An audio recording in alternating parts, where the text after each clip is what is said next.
Compass ধারাবাহিকের আগামী পর্বের আপডেটে আপনারা দেখতে পারবেন কম্পাস প্ল্যান করে পরের দিন 12টায় অখিলেশকে মিথ্যে ফর্মুলা দিয়ে সে তার বাবাকে নিয়ে পালিয়ে যাবে। অপরদিকে পুলিশ যেন অখিলেশকে গ্রেপ্তার করে।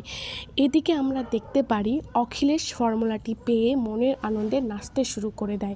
যখন অখিলেশ দেখে কম্পাস তার বাবাকে নিয়ে বেরিয়ে যাচ্ছে এবং সামনে পুলিশ এসে হাজির, তখন অখিলেশ প্রচণ্ড রেগে গিয়ে সকলের সামনে হাতে পিস্তল তুলে নিয়ে কম্পাসের বাবাকে শ্যুট করে। এ দিয়ে কম্পাস দেখে রীতিব্রহ্ম পাগল হয়ে যায়। সে মাটিতে লুটিয়ে কাঁদতে শুরু করে দেয়। তাহলে কি সত্যি এবার কম্পাস তার বাবাকে বাঁচাতে পারবে না?